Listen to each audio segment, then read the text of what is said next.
welcome to the 5th Annual Guild of Music Supervisors State of Music in Media Conference.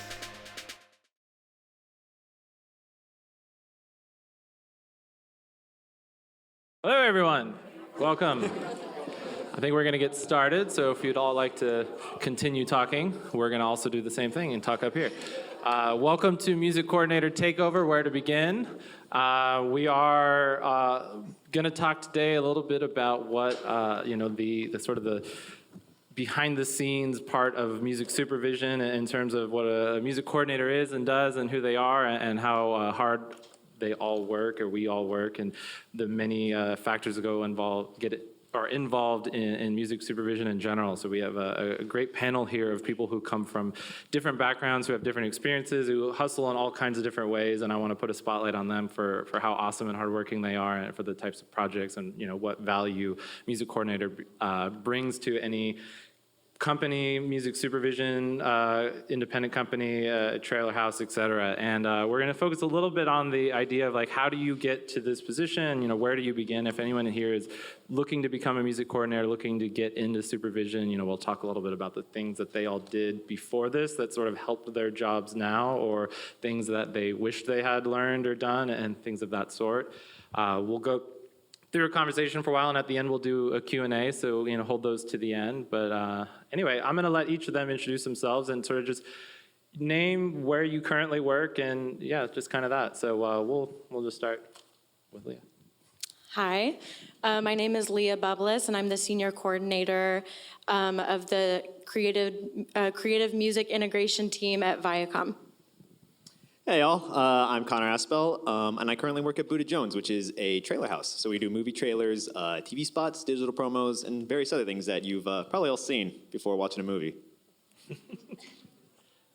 I'm Scenery Samundra, and I work with Robin Erding at Real Music Supervision. And I'm Taylor Rowley. I'm a coordinator for Tiffany Anders, and her company is called Listen Listen. Very cool. And my name is Garrett McElver. I realized I did not introduce myself when I started talking. Hello. I want to start with Taylor and Scenery, as I feel like with music coordinator, that term, I think it's most commonly associated with like another independent music supervisor and like, working in tandem with them. And just in like a brief way, what exactly, and Taylor, you can start kind of like, what is your job, or like what is your sort of responsibilities or things like that? So basically, I would say my position is to support her in keeping her very organized, because it's so creative but there's so much paperwork, as I'm sure most people in this room know, and like there's just percentages, so it's like that you have to keep track of. And so I basically just keep a watchful eye over her creativity and make sure that all her ducks are in a row, and so that nothing gets, lost in the shuffle. So a lot of license tracking, a lot of research, which is my favorite thing. I love, love, love to dig. So anytime I can't find a percentage, I get very obsessed, and I will find it. I will call people that, have not wanted to be found in 30 years and figure out where that missing 3% is. So anyway, so a lot of stuff like that. And then seeing anything to add or different is your experience with Robin, kind of day-to-day, responsibility-wise? Yeah, it's pretty similar to Taylor's, like basically whatever Robin needs done, whether it be, like all of the projects that we work on, or like helping her with her dogs, or because we work out of her house. So there's like the work, and then there's also like all of the things that support the work, which are, just the realities of like being a music supervisor and having your own company. Cool.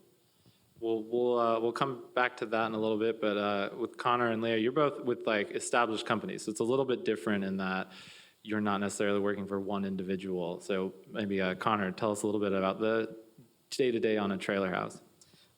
So the music coordinator job at a trailer house, and not just Buddha, almost all of them, it's very hectic. My coworkers describe it as like being a goalie or a gatekeeper. I just call myself the music police. Because every day we send out tons of different trailers, TV spots to all these various studios, and my primary duty is to log everything that's being used through cue sheets.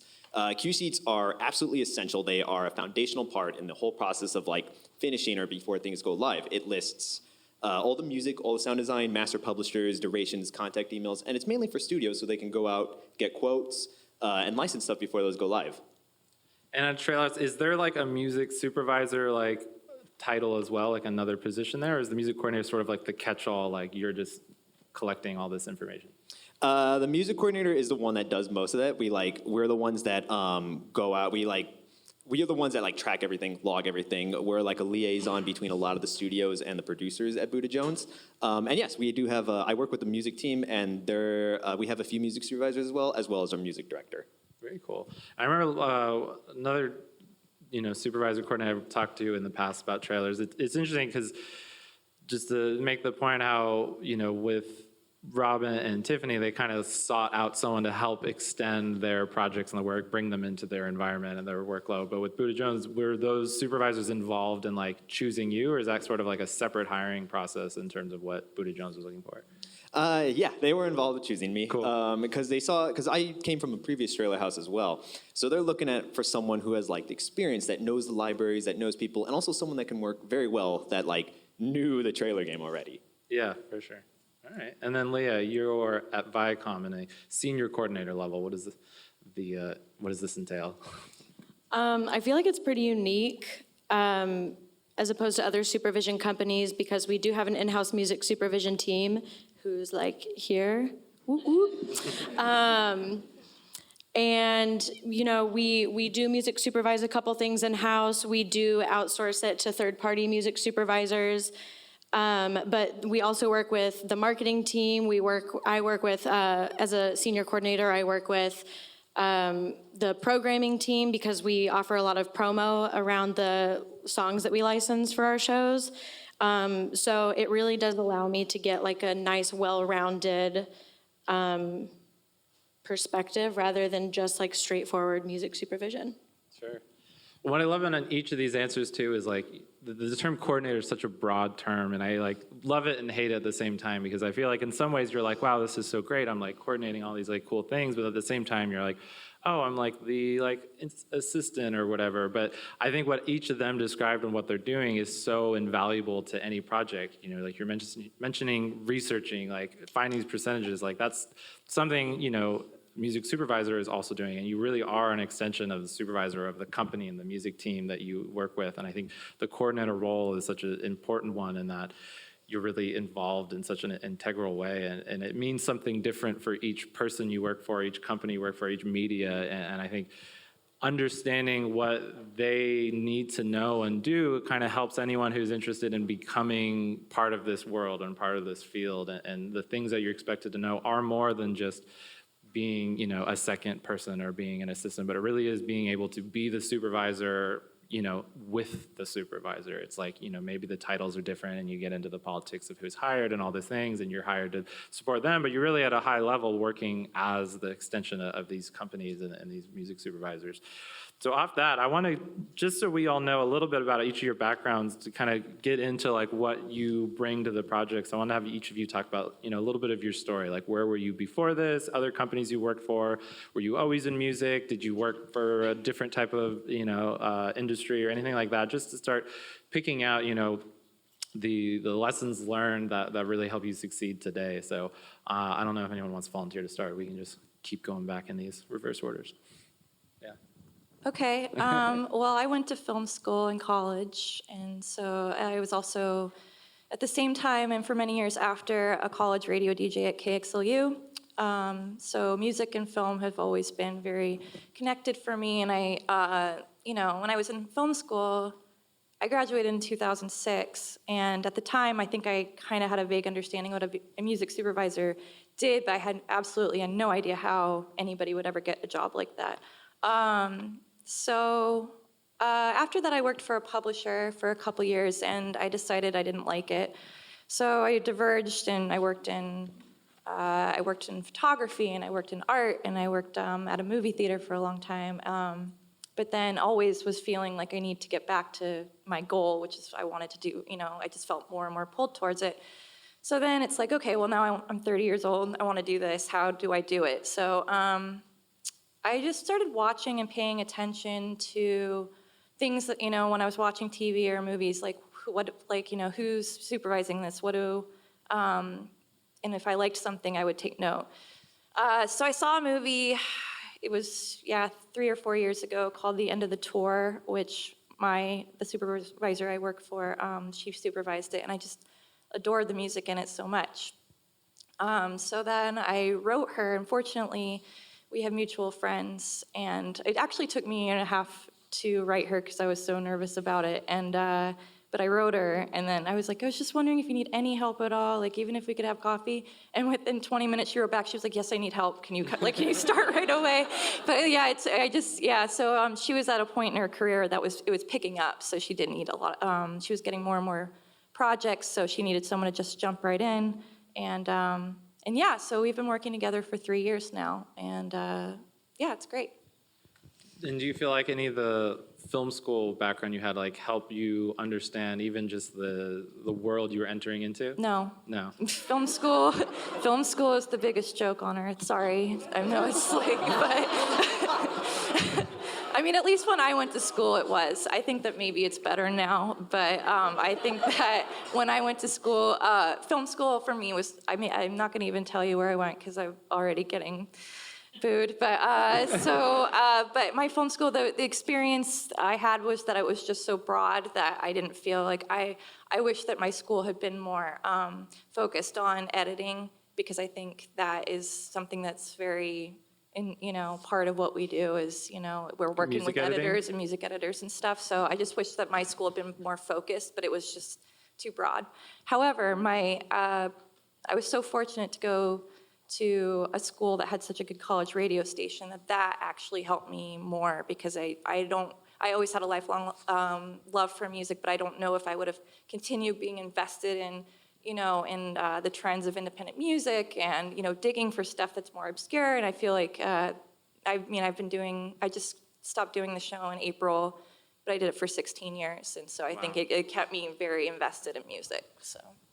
Well, hearing that as to save face with the school, but I think I've always felt like with school, you get out of it what you want to. And so in this case, I actually, as much as maybe the degree of the curriculum wasn't what you were expecting, what a great experience to have that opportunity open up to the DJing kind of position.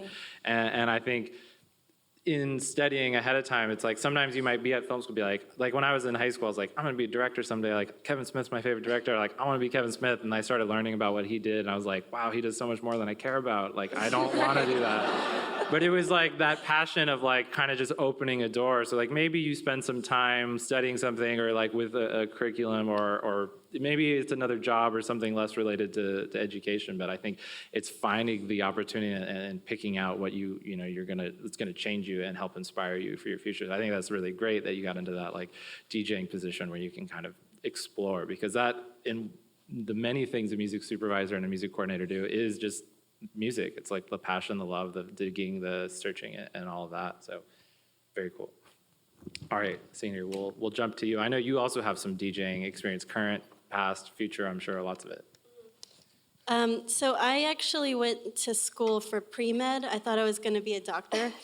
And I went to UC Davis, and I got a very hard science background. Took years of organic chemistry. None of it matters. But also, I spent my undergrad DJing and working for the college radio station, KDVS.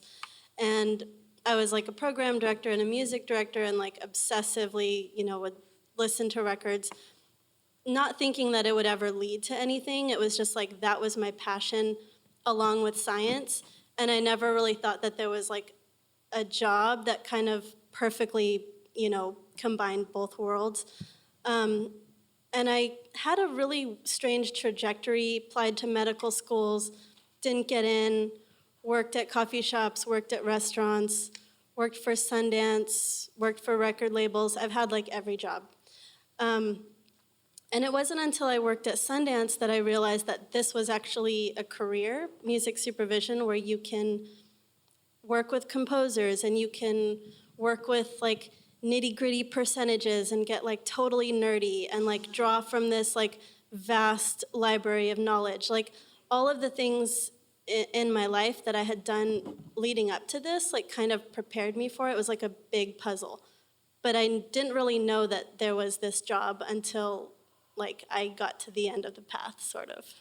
That's so cool. So you like all the pre-med and all that kind of helped Yeah. prepare you mentally in some kind of... In a weird way, because it's like this job is totally like left brain, right brain. Yeah. You know, it's like you have to be creative, but you also have to be like totally obsessively like focused on details. Like you can't, every little piece of paper, every little like part of the mystery like has to, you know, you have to follow it through to the conclusion. Like you can't leave anything hanging. Like all of that kind of stuff is stuff that I kind of learned in my undergrad. So the lessons we're learning is skip film school, go to pre-med. But I love that, and it's such a great way of phrasing it, is left brain, right brain, and it kind of goes to show, like, if you are getting into this world and where music and film and administration, all these things meet, it is so much about just that, you know, perspective you have and what you put into it of being able to, like, it's not just listening to cool music and knowing what cool music it is, actually having this right, you know, philosophy or this right approach to be like, I'm ready to pay attention to all these little things. One of them is like super cool music, and one of them is like, you know, an Excel spreadsheet with like complicated like math equations and things, and making sure they all work and formulas and all that. And I think just being prepared to adapt and accept the challenges that are thrown at you, and like there is no one singular path that can prepare you that way. I think we all, you know, have a different experience. So after that, I know, Conor, you came into your current job with experience. They liked you for that. So how did you get to that point where they were confident in your hiring? So when back in college, I studied music business and interactive media. And I interned for one summer, I interned at the label Position Music. They're a wonderful library and they do like tons of trailer stuff already. Immediately after graduation, moved to LA, and I started working at a very small trailer shop called Vibe Creative. And that's where I met Annie Colvin, who was a music supervisor there at the time. And I met her at Position Music, and she was the one that helped me get in. But I started as a production assistant there and did all the PA things like answering phones, getting people's lunches, studio runs, which I really enjoyed. Studio runs only. But I would ask her, I was like, hey, can I help out? Or like, is there anything I can assist with? Can I do anything for you? And yeah, she gave me a lot of opportunities to kind of like test the waters, like submit some song ideas from time to time, which was really cool. She taught me like tons of stuff that I learned. Eventually they asked me if I wanted to be like the coordinator there, and it's like, except with the caveat that I'd still have to do PA work. But no, I took it immediately. I didn't even think. I was like, yeah, please sign me up. And then a few years later, Annie left the company, and Vibe asked me, like, do you want to do this yourself? Do you want to just be the guy in charge? So I'm like, okay. I was pretty nervous. A lot of mistakes were made, a lot of trial by fire. But I learned so much there. And a few years later, like, Buddha Jones was like, hey, he's got experience. Like, this could be our guy. So I'm like, yeah. So Poached. yeah. I mean, like, talking about being proactive, like, you're, like, taking lunch orders and trying to, like, go above and beyond to, like, jump in there.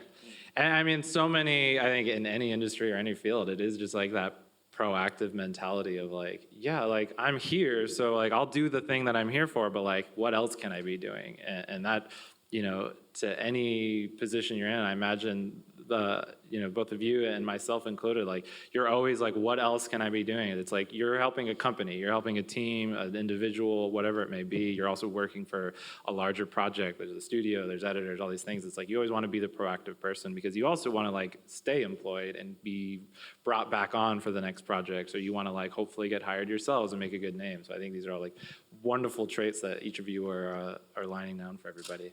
And Leah, you have your own path. Let's talk about that. A long path. Very successful and awesome path. You're like... So I went to UT. I thought I wanted to do festival production, and so I was at C3 Presents for, I interned there for about a year, and I thought that was so fun. And then when I moved on from that, I actually met a film music executive at a panel, and I didn't really know what music supervision was, but I was like, oh, this sounds really cool. And so after I heard him speak, I was like, I just moved into a brand new Austin apartment. He was like, oh, we're actually hiring an assistant right now. And so I packed up my car and I drove across the country, as one does. So I didn't get that job, but I was just so eager, and I interviewed for several months before I landed the coordinator position at Rock Nation. And so, but I was the only creative person there. So I was like 21, trying to like taking meetings with John Platt, and I'm like, what am I doing here? This is so weird. And I had to pretend like I knew what I was doing. But that was also like a trial by fire situation, and I feel like I learned so much. And I really got to, be close with the artists, which I really enjoyed. And then I went on to APG, which is a JV with Atlantic Records. And yeah, there I did a lot of the same, like pitching for all media. Like that's something that I really worked hard to do, is just like get to know people in all different types of media. But I always knew I wanted to do supervision, and so yeah, my path just took a long time, and people were like, you aren't gonna wanna do this job, like to come. I think I was one of those people. Yes, you are, but it's okay. But yeah, I found a team that was just such the perfect fit for me. I feel like, everyone's so supportive and the best idea wins. And yeah, I don't feel like a senior coordinator. I feel like my opinions are heard, and that's a really nice feeling to just like work somewhere you feel supported. That's awesome. Yeah. And more to my point, like the term coordinator, it's just like, it's irrelevant. Like it is a title because we have to put a title on things, but it doesn't mean, we can't be viewed or putting ourselves in a position to like be as successful or be as involved or be as contributing as the place you work will allow, and kind of knowing, what is accepted and appreciated or welcomed in that environment. And I think, each of them have kind of definitely, I imagine, put themselves in proactive positions to really just find the ways they can succeed and take advantage of it. Leah, do you feel like when you got to Viacom, all of your like pitching experience had sort of helped, get you prepared in any kind of way? Was that useful background, or was it like finally can shove all that to the side and like focus on what I want to focus on? No, it was having known that I wanted to do supervision the whole time. There were definitely times in my time at labels and publishers where I was like, I really just want to be doing supervision. Like, I'm so eager to get there. Like, I'll do whatever it takes to get there. But in hindsight, having been at Viacom for about 5 months now, the things I learned were invaluable, and I wouldn't have had it any other way. And I think a big thing for me, when you're like working for labels and publishers, you're on the same team as like these A&Rs and these managers, and you're fighting for the artists, and there's a bond that's built there, and like a respect and a trust. And so when I did switch sides, like we were old teammates, like we were old family. And so I feel like, I don't know, I thought that was helpful. Yeah. I mean, I've always valued like as much transparency across the like sides, there's like pitch people and there's supervisors, and having good relationships with them, I think goes a long way. Did any of the three of you feel like you had a background with labels or publishers before you got to your coordinator role based on any of your past experience? Well, I didn't say this before, but I had coordinated on one film prior to starting working with Tiffany. But that supervisor actually had never supervised anything before. I coordinated for her, so she didn't have a lot of connections. So it kind of was, writing Universal and getting like the stock response back, like, we'll get to this in 6 to 8 weeks, and being like, what? So no, I didn't have, and it never really takes that long with them, but what I'm trying to say is I didn't have any point people. So no, I didn't have, until I started working for Tiffany, I had never really worked with any labels or publishers before. And that's actually one of my favorite parts of it, is the relationships with everybody. Yeah. it's funny, like you work with people for years. I mean, there's people I've talked to, at least once a week for 3 years now that I've never met in person. So that could be any one of you, and I would not know. So come say hi if we've talked. Conor, you said you were with Position for a little while. Do you feel like that, perspective of pitching and things like that kind of helped you out in any way once you started getting Vibe and all that? Absolutely, because that I wasn't there for very long, so I didn't get the full experience. But even then, just knowing how labels work or how they sign new artists, seeing the discovery or how they build them up, it was really fascinating. And not only that, working with Position, I learned their library. I knew what cool songs they had in the albums. So when I switched over to Vibe and needed something in a pinch, I was like, oh, Position has that. So yeah. Very cool. Position's very happy right now. We're just talking about them endlessly. Shout out Position.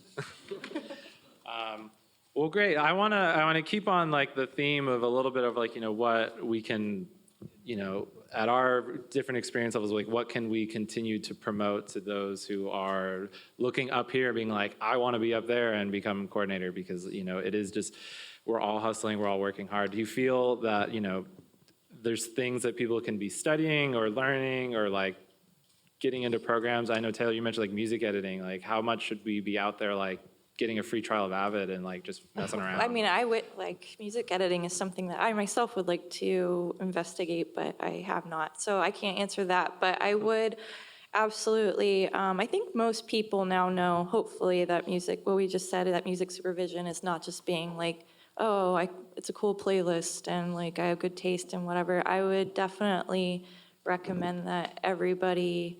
I think that there's books out there, and of course I'm blanking on the one that I have that I like. But there's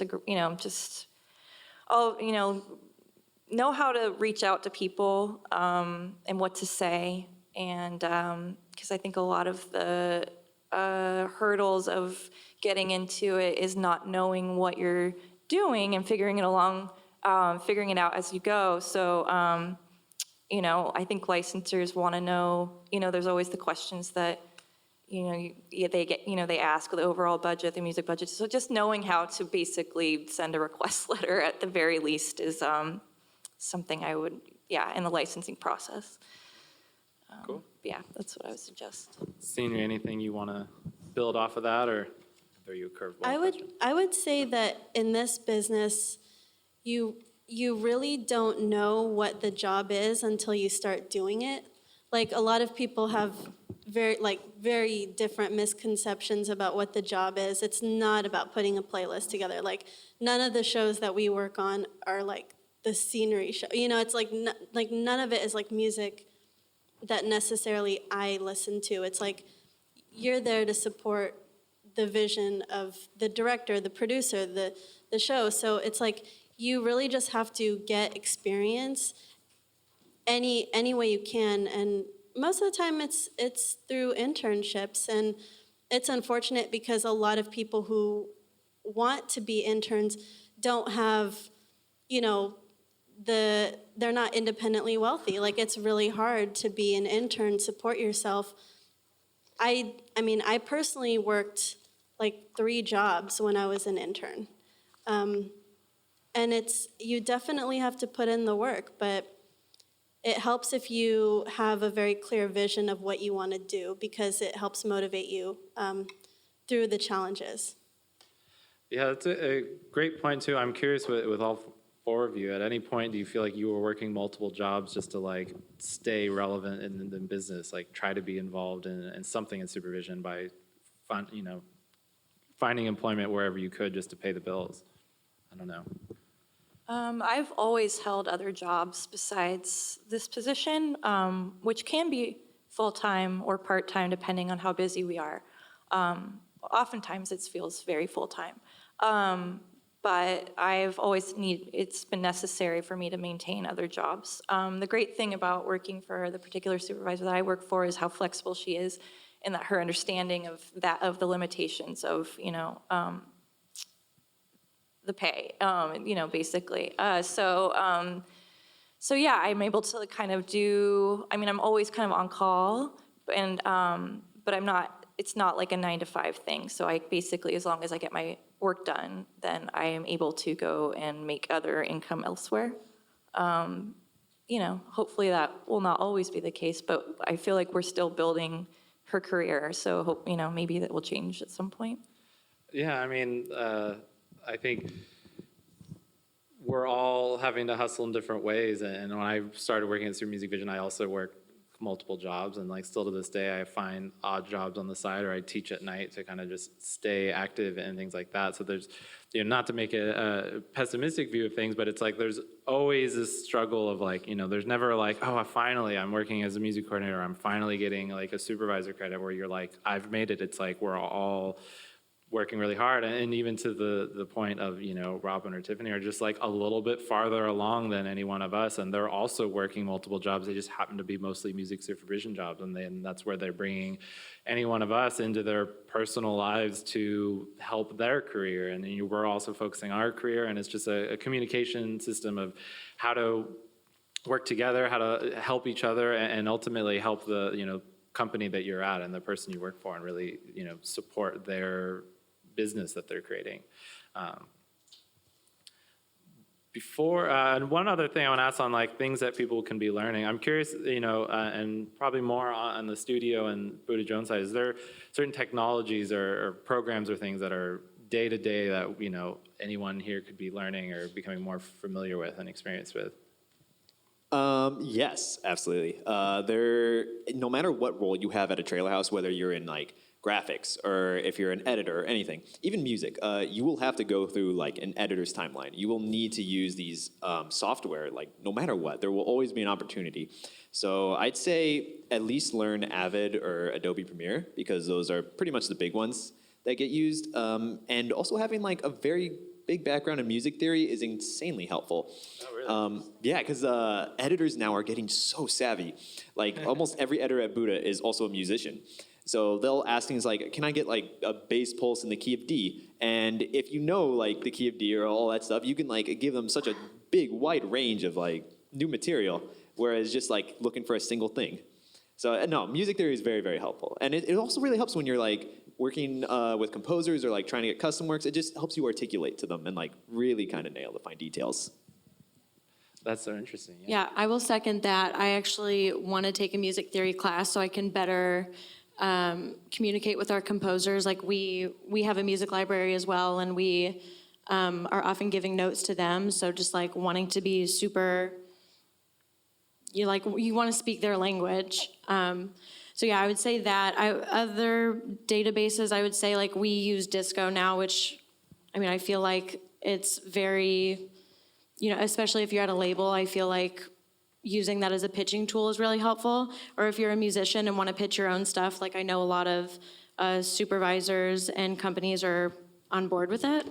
So I'd say that. And then a lot of the systems we use, like I do cue sheets and stuff, but we use like a proprietary system. So I am no help here. That's fair. Anything to add on yours? Oh, I just want to second that about Disco. As someone, a huge part of what I do, we probably get between 300 and 500 emails with music per week, and the majority of that, well, actually all of that falls on me to download all of that and upload it, because we use Disco. So I would suggest if there's any, that is definitely something that a licensor or anybody or a musician or a label should use to get music to.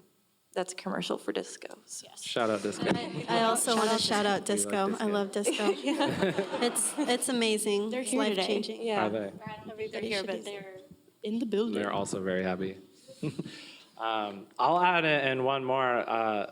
I was surprised at how much I really needed to rely on like Excel and Word and like general like kind of Microsoft Office or whatever Pages or whatever Google spreadsheets, versions of that, because some things you learn on the fly, some things you just sort of figure out as you go, but it is so much more helpful if you can very quickly be like, I made this spreadsheet perfect, and then now I don't have to worry about it. And I think if you're looking for things to sort of dabble in or play around with as an aspiring music supervisor, it's just like these little things, because so much happens, and oftentimes very quickly, and you're just diving right in. I want to Taylor, you mentioned being responsible kind of downloading things. I'm curious, just like the work environment a little bit. You know, you don't have to go crazy in a day-to-day, but like as a coordinator, like, you know, what are you expected to do in relation to the project? And are you and Tiffany like powwowing in a coffee shop, or like what is this the sort of environment like? I'm not sure, like, okay, so we don't work together hardly ever. I think we kind of work together. In person. In person, I mean, sorry. In person, most of our communication is through email. And we've worked together long enough now where even if she doesn't ask me to do something, I know I need to do it just by her email to someone else. You know what I mean? And it's like, she writes someone an email, I'm like, oh, I know what she needs, so then I do it. So it's very proactive. But yeah, we both work from home, our respective homes, and I wake up every day, and the first thing I do is get coffee and go to our inbox where all of our music is sent, and I sift through all of it, and I download it or add it to Disco. So that's the beginning of every day, Monday through Friday. And that's how I keep on top of it. If I miss a day, it's like I've got 50 and it takes hours. It's just terrible. So it's that. When we're busy, a lot of it is, you know, it's a lot of research. You know, we're getting, you know, questions from all the showrunners, like, can we get this? Can we get this? Can we get this? So it's like, you know, she sends me a list of all the songs, you know, whatever, and then I research them and I give it to her, and then she goes out and she's like, you know, decides if it's feasible or whatever. And then, so that's kind of like during when the show is going, what I'm doing is kind of just supporting her so that she can do, you know, the big supervision part of the job, which is, you know, the negotiations and the requests and things like that. On the back end, when a job wraps, that's when I really come in, is I am the organizer of all the licenses. So, you know, we deliver packages to people, you know, to the studios or the production company at the end. So it's like, okay, like, or do we have all the licenses in? Do I have the vendor form if, you know, a production company requires that? We worked on one project that recently that required a W-9, a vendor form, the license, the invoice, and like something else. And it's like, you know, 6 pieces of paperwork for every song that we use for the, you know, entire season of a show. So that's where I exclusively do all of that, is just make sure, you know, I have my own spreadsheets where I'm like, I have this, and then it's like a lot of times when we're dealing with artists, they'll send me like 4 out of 5 of those things. So it's like chasing after and like whatever. So yeah, it's a lot of, that's a huge part of my job is kind of after the show or the project is done, is, you know, I mean, sometimes like I'm chasing things for a year after, you know, it's all way in Tiffany's like, you know, rear view, and I'm still like, need that one piece of paper to finish this thing, like, but yeah, so. Being organized is an understatement. Yeah, exactly. Yeah, it's such a valuable skill set to have. Scenery and working with Robin, is your experience similar, different, totally unique? I mean, it's similar in a lot of ways and also like totally different. Like, Robin works out of her house in Calabasas, so I drive to Calabasas every day in like traffic. And I'm also in traffic every day on the way home. But, you know, we have amazing projects. Like, because of Robin's reputation and like her process, we get to do such, like, I feel so grateful for the stuff that we do. Like, we have the whole, like, it really runs the gamut between like stuff that we do that's just clearance, like Ballers and Broad City, like they're creative music supervisors on those. Then we do other projects which are like very heavy on cameras. We're starting a J-Lo movie right now, which like I'm so excited about because like incredible. I've never done something with like, you know, a mega star like J-Lo. Maisel's amazing. Like, I'm so excited about season 3. We just get to do such amazing things that, like, you know, all of the, you know, downsides, like traffic or whatever, like it's just like par for the course. And I'm really loving like everything that we do. And Robin and I work. Can always happen. Like, yeah, you could work, any J.J. Abrams sits in traffic. Like, yeah, it's yeah, yeah. It's kind of just like this weird like LA experience that like you just feel very zen about, and like by the time I get to work, I'm like totally zen. Yeah, but Robin and I work really closely together, and she she has such a great process that like I know exactly. I mean, I think about it kind of in terms of like triage. Like I get to work and I'm like, okay, what are the fires that I need to put out immediately? There's like a million fires. And then I do all of that, and then it's like, finally we have an intern now, so I can give her like the, like here, upload these to the disco, here, organize our, music. And I'm so grateful to have somebody to do that kind of stuff, because like before I just like, it's, it's something that like always it's the low priority on like the totem pole of priorities, so. All right, and then Connor, you've talked a little bit about kind of what trailer houses do, but I guess with trailer houses, it's such a different experience because one, you can't really talk about what you work on generally always because of non-disclosure agreements and things, but in a vague sense, it's like you're sitting there, you get the call, studio movie, trailer, here's the footage, like what is the flow of like when music comes into play, what, things like that? So for anyone who isn't aware, the way the trailer industry works is that it is insanely competitive. A studio will have one trailer that they want, and they can give it out to like multiple vendors, which is like all the different trailer houses. And then we all compete. We all fight against each other, and there can only be one winner. So music's got to be on its A game. All of us have to be on our A game, like at all times. So yeah, when we get a movie in, our studio gives us like an opportunity. We'll usually have one point person from our team there, and they'll like sit in the calls, they'll sit in with the meetings, and then they come to us, and they're just like, all right, guys, this is what they're looking for. And then we start searching for everything. But there still remains with that one point person the whole time, and we all kind of help out. And then me, with my role, the nature of the job is I have my hands in every single project at once, because I'm the one that has to monitor all the sound. So as the trailer evolves, as like the editor cuts it and like adds new sounds or new things to it, the studios will occasionally come back and it's like, hey, can you like provide us with a cue sheet? We want to know what's going on in there. So yeah, I do that. I like hammer one out, send it to them, and they'll be like, okay, cool. Or sometimes like, yeah, let's try and change that. Or sometimes like even the client or the creative side will be like, no, let's scrap the whole thing. Let's start over. Let's get a new song in there. So it's always just constantly changing, always evolving, and I gotta just like keep my eye on it the entire time. Talk about another organizational mindset you need to be having. Yeah. All right, and then Leah, with Viacom, I know you're in like TV, you're in promos, you're in all kinds of different things. Like, what is how do you even navigate all that in one day? It's Great so response. many things. I really do love it because every day is different. We do work across several networks. I work primarily with VH1, some BET, and then there's also CMT and MTV. Did I just say okay, I thought I said one twice. No, like I'll just be, like I'll have my headphones, I'll be doing my thing, and then I feel like a little cush ball hit my back, and I turn around, and we're like, we need to do this promo search, it's due in like a couple hours. And so, I mean, you just kind of drop everything and roll with it. But I do like, I do a lot of like library searches too, so that's really cool. That's something I'd never done before, is working with the different libraries, pulling, seeing where their strengths lie and getting to know them has been really great.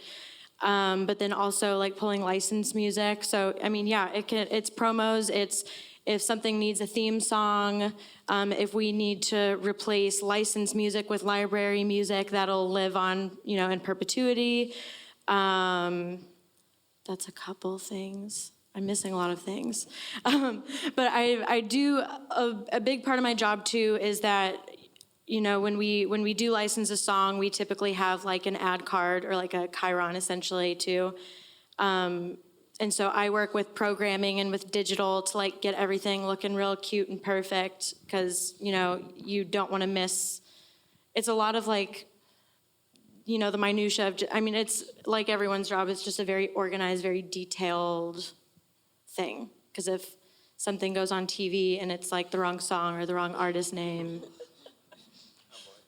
yeah. It doesn't happen because you work there. It's just it doesn't happen because I work there. That's great. It's kind of like you're just. I haven't messed up yet. So. Knock on wood. Yeah.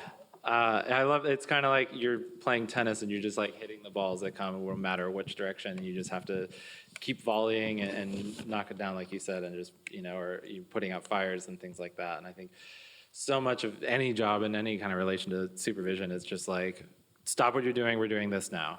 Like, just that's what it is, but you have to still remember to do all of the other things. And I think a lot of times in a coordinator role, it's like, that's where you're expected to be like, okay, cool, we're like super priority on this right now, but I also know if I don't do this other thing later, we're gonna be sort of jammed up and it's gonna be, a big challenge. I guess kind of going on the idea of just unexpected challenges, is there things that, about your individual roles that maybe are considered like misconceptions about what you do or don't do, or things that came up unexpectedly where you're like, wow, I never thought, in relation to the kind of the supervisor, project-oriented things that, caught you off guard or challenge you on a day-to-day basis? I mean, it's a super vague question. I see you all scratching your heads for an answer, but. One thing that caught me by surprise is that music, like the music people, music team, they don't always have the final say. They're not like, a lot of times, like editors will have phenomenal ideas. Sometimes producers will come and it's like, yeah, we want to try this song. Or the client will be like, hey, I really like this one. I've been trying it for years. Can we like use it here? So, and even if it's something that like we never would have imagined would work or something that we completely disagree with, we help them out. We want to make sure that song reaches its full potential because music is subjective. And even if like I don't think it's the right idea, someone else might, and it probably is right. So yeah, just one thing is that like try to separate, like take your ego out of like all music pitching and everything. Yeah, absolutely. I think the idea of like what's right is such a relative term, and it is servicing, lots of different people. They say it takes a village to make a movie or a TV show. It literally is. It's like so many different people, and music ideas come from any which direction. And is there anything, this is always sort of a fun question that, that any of you have worked on that you feel particularly like connected to, that you've had like such a great experience where there's maybe some fingerprints of your work or just some positive takeaway where you were like, wow, going through the process of this individual project was like really great in a like personal level. I don't. I have one. Yeah. It's kind of fun. It was actually my very first placement. It was for a very small video game trailer for a game based off a TV show, Gravity Falls. And the game was called Legends of the Gnome Gemulets. It was very, very strange, and it came out with no fanfare. It was not big. It was not flashy at all. But it was my very first placement. I was proud. Fast forward 3 years later, I'm in a store just browsing through the video games, and I hear the word Gnome Gemulets get mentioned. And I look over, and a little girl's trying to buy the game from the cashier. It was really cool, and I just immediately like texted the editor, who I hadn't spoken to in like over 2 years, like, dude, the trailer worked. We did it. So that's amazing. This is a small one. Feels a long time ago, but it was one of the very first things I had worked on with Tiffany. It was a movie called The Circle, and we needed a bossa nova replacement, which bossa nova can be very expensive, vintage bossa nova. And I'm a big library music fan. Like I collect vintage library music on vinyl and stuff. So we started working, she had introduced me to 8 p.m., and I was like, for some reason, I started looking into it, to 8 p.m., and I was like, oh, KPM is part of 8 p.m., and KPM is their vintage archival, as I'm sure everybody here knows. But I pulled a bunch of bossa nova for her from that, and she didn't even know that that they had at KPM. So I pulled a bunch of that for her, and we ended up using it. And this was just one of the first projects I worked on, and I was just so excited that something I had found that was so, cost efficient ended up in the movie. It's such a wonderful feeling. And now we use vintage KPM all the time, which is great. Shout out APM. Yeah. We're just up here plugging our favorite companies. Yeah. It is such a wonderful feeling when, not that anyone's trying to take credit for any, other people's art or work, but when you collaborate, and so much of our job in every sense of the word is just collaboration with your team, with the supervisor, with the studio, with the director, editor. It's really just great when that collaboration is rewarding and you're like, hey, one of the things that we collaborated on made it to the theater, made it to the video game store, or, things like that. And I think it's what hopefully in a lot of ways rewards us for continuing to go through all the organization and the research and all that. senior year. Leah, do you have any fun stories or positive, success that you had? Well, Robin just got the new Babysitters Club series for Netflix, God. which, like, I read every one of those books. Like, I was obsessed. I know, and she got the job, and she was just like, "Oh yeah, we're starting this series," and she was like, I was like, "Oh my God, I read every book," and like, I could pull like minute details about every character and their life and all this stuff, and it was just like it ended up being really valuable because like I can suggest music like, oh, Claudia would listen to this and like Christy would listen to this, like we're still working on it, but like it just feels like I've come full circle. That's amazing. So jealous. I love that. So go read every Babysitter's book before the show comes out. But that's so cool. I think that it's like, those are the moments when you're like, wow, like how amazing, ridiculous, like I'm not worthy does it feel to be like, I'm getting to be a part of that thing. But then it is like all this experience, all your background, all your, when you probably were like reading those books and then you went to like school for pre-med and then now you're like, I like went on a weird path, but somehow I ended up back with the Babysitters Club, which feels just like perfectly full circle and so cool. And like now you're the most qualified person in that type of like, or like, in the music supervision team to like kind of help contribute in a storytelling level and like being invaluable to Robin, which I'm sure she appreciates that it's like, she doesn't have to go read all of like however many thousands of books that they put out. Cool. I'm still fairly new, so this isn't like. You've been with Rock Nation and all that too. I mean, yeah, like there are definitely, like I did a lot of work with Dorothy at Rock Nation, and I mean, sure, like Rock Nation has some really great big names, but it was always the artists that like really wanted the syncs and like really appreciated, like someone on a panel earlier was saying how like artists would be like, I was able to pay my rent this month because like you got a sync for this song, and I mean, that always feels really nice and special. But yeah, so that, that's more on the label publishing side, but a similar kind of, not Babysitter's Club story, but similar to that, just, I grew up watching MTV. It was, where everyone found their music. It was before everything. It was before like streaming services, like LimeWire. Like, Shout out LimeWire. Shout out LimeWire. I got rickrolled so many times. But yeah, and like when they took away the full video, I was like, oh, how could they? And just to work there now and to have artists come in and they'll say how big of a part MTV played in their life too, and them getting into music. So that's really cool. So yeah. I had a placement with a pretty big artist, I'll not name, but I definitely downloaded all their music on Napster when I was young, and then I licensed their music, and I was like, and paid back. Like, you're welcome, thank you, Napster. Cool, how are we doing on time? I've not paid attention to the... We have like 20 minutes, cool. Well, I want to get into like some Q&As because I imagine there's some really great questions about this. I do want to like preface this, trying to keep it more about like kind of the supervision coordinator world and a little bit less of the like pitching how to get our emails, because there's other panels that are really, really helpful today for that. So we'll go ahead and get started with this gentleman with the hat up front here. What's up? How y'all doing? Graylin. So as far as like just staying updated, because I work at Audio Mac right now with like artist relations and like bringing artists to the platform and things of that sort. So as far as like staying updated with like the current music that's coming out, I know it's like a million other ways to do it, but what have what has kind of been the most useful way for you guys to like discover new music and things of that sort? So yeah.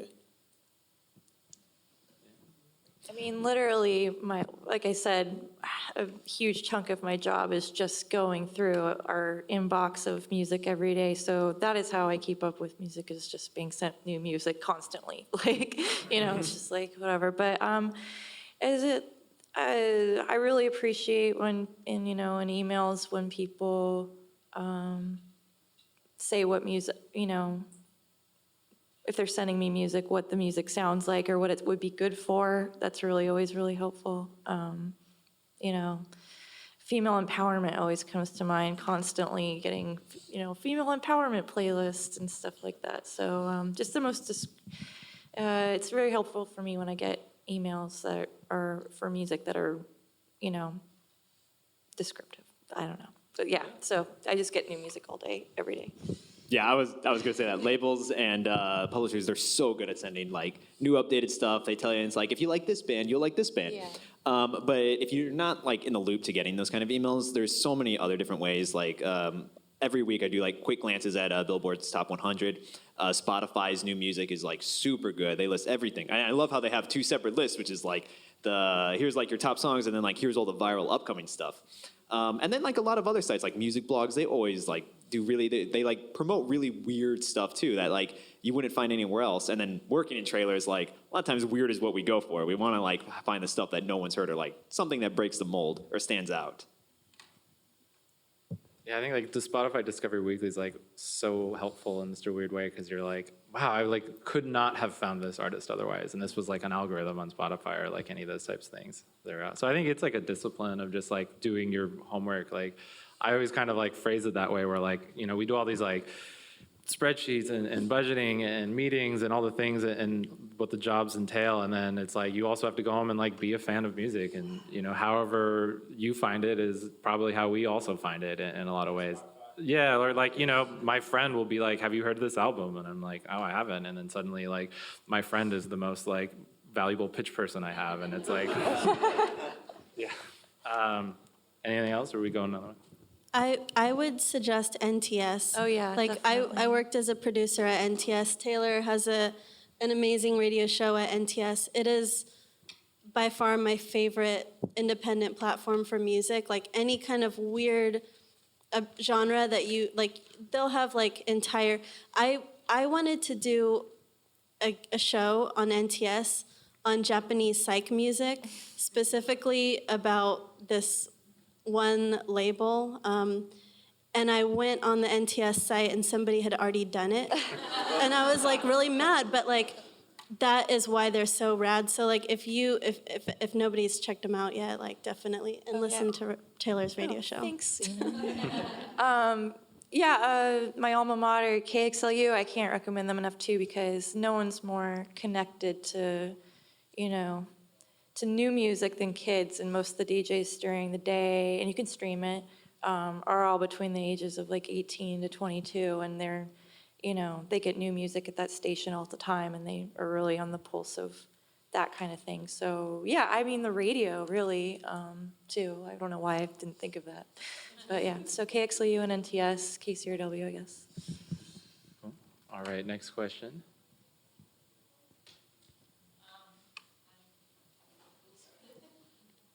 Hi, thanks.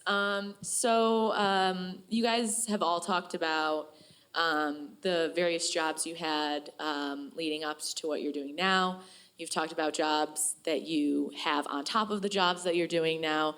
So there's just this theme of like overworking yourself. And I was wondering, you know, as a coordinator, how do you be a champion for yourself? How do you, for lack of a better phrase, stand up for yourself? Yeah, obviously we have to hustle to get there, but at what point do you need to be like, hey, I'm doing a lot of work right now, like, can I get some recognition? I have an answer for that. I've observed Robin like being very assertive and advocating for herself. I've been fortunate to have a lot of female role models in my life that have been very, very assertive. I interned with Tracy McKnight, and like watching how these women like talk about money and advocate for themselves, and like, you know, they'll get on a phone call and they'll like, you know, say some things I'm like, whoa, like that's amazing. It's really incredible to see how you can ask for what you want, and like you can stand up for yourself, and like people are going to respect you. I'm not saying that I'm great at that right now, but like I know that I have come a long way, and like I do ask for myself, you know, for things that I want and like things that I need, and you know, I do feel like I'm heard. It's a great question. I think communication is a big part of it, and just, where you're working and who you're working with or for is just, I think it's a delicate kind of question to get too deep in, because you can kind of get into like the personal dynamics of how you work with people and like setting boundaries and establishing a work environment that you feel that you can succeed in, and making sure you're not taken advantage of. And I think these are things that, in any position when you're working with or for other people, that you just have to communicate and respect each other in a way where you can feel that you can and speak up and be, have that be welcomed. And I imagine, speaking for myself, been in an environment where I've had that, and if, imagine many of you probably wouldn't be in an environment where you didn't feel like you were being kind of appreciated, rewarded. But it does come up, and to keep things positive, I think that people, you get to a point where if you feel you're in a position where you are working too hard and you're not sort of being compensated for it, or you're not being, championed by someone else for all the work you put into it, you do have to, at a certain point, figure out, okay, well, this was just one job that tangentially got me to the next job. And I think where, you are now, or where you could be tomorrow, like, each step you make doesn't necessarily have to be your last step. And it's always a matter of just making sure each step you take, you really take everything you've learned and all your appreciation for the kind of craft and the position, and learn as much as possible. And I think it's a great point of looking out for yourself. Yeah, really great question. Will you moderate this panel next year? Yeah. Yeah, I don't know if anyone wants that. It can get, I know it's like a tricky one to get into without like a glass of wine and like some heart-to-hearts, but like. I mean, I've just been very lucky. The first job I ever had, like when I was the only person at this company, that had this type of role. I mean, Rock Nation is a very like, we're the best attitude. And so that taught me very early on, like I had to stick up for myself, and I was respected for that. And I've just kind of carried that forward. And I just think, in my current position, I feel like we all really lift each other up. And so, if any of us need to be out of town, like we all just kind of like divide and conquer. And so, yeah, I've been lucky and not had to deal with that. Yeah, the music team at Buddha, just like that, we all look out for each other. We all try and make sure no one has to stay late. But even times, there's where it'll be 7 p.m. and then all of a sudden you get buried with work. Multiple studios coming at you requesting stuff. And you need to learn when to push back, because not all the time, those studios will ask you for something, but they won't clarify that as oh yeah, we can get this in the morning. Or no, we don't need this immediately. So yeah, just always ask and know when it's appropriate to say, it's yo, is it okay if I get this to you in the AM? Yeah, I think definitely goes in with the communication and asking questions, I think. Yeah. Cool. Other questions in the audience here? I mean, I can keep making shit up, but yeah. Follow up. All right, we're going round two. Yeah, so basically right now I'm in Charlotte, North Carolina, and it's the location is kind of weird from what I've heard from everybody I've been talking to today. And so I kind of work a 9-to-5 job right now, and I just do everything once I get off of work. But from what I've been hearing, I've kind of been hearing that it's going to be inevitable that I either move to like New York or LA or something like that, and I really hate both places. So I was trying to see. Yeah, I was trying to see if you it's got a like Dodgers hat on. Man, the homies from here, you feel me? respect So that. I just pull up, you feel me, when I want to. My dad works for it, so I just fly free. Whatever. Anyway, so I know that you said you kind of just like for the most part you email like your manager and stuff, but it kind of got to a point where you don't really work in person. And so right now, like I want to get into the music supervision like starting now, but I want to do it remotely. So how is a way of going about doing that? Well, it's just sort of happened with Tiffany and I. I'm very, very good at keeping on top of my shit. You know what I mean? Yeah, So, I for mean, sure. that's a huge part of it is that there's so much trust between she and I. And also we like being we're both, adults here. Like we want to be our own bosses, and we can, as long as I get my stuff done, which I always do, then it's not a problem. I don't need to be in a position or in her house or in an office with her, and it's just us. Anyway, sorry, I got off on a tangent, but I would, I think if you maybe reach out, I think a lot of people do work from their homes and as music supervisors, so maybe if you just find someone who is cool with you not being in their house. Sorry, that's not an answer, but I mean, I literally, but like, yeah, I don't know. I just feel like for me, what I do, everything that I do, I don't need to be anywhere that my laptop isn't. So it's just, yeah, it's not a job where I need to be any specific place. Sorry, sometimes I start answering questions and then I realize that I don't really have an answer for it, so. E-preferred.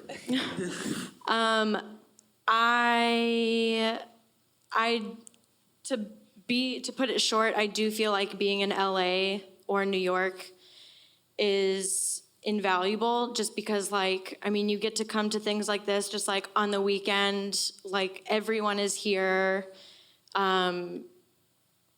And I feel like the people that are able to do it remotely are able to do it because they've spent the time here, they've gotten around, met a ton of people, and they like have those relationships.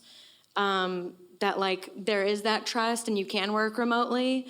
But I think, I mean, if you have people that you feel like you could help right now, then definitely reach out to them. But I think if you're trying to build a network, like moving out here or New York. Because like I just started like an IT job in Charlotte, and I literally just moved there, so it's kind of like. I had literally just moved into a brand new Austin apartment, and I packed up my shit and I told my roommate, I'm so sorry, but I've got to go follow my heart. And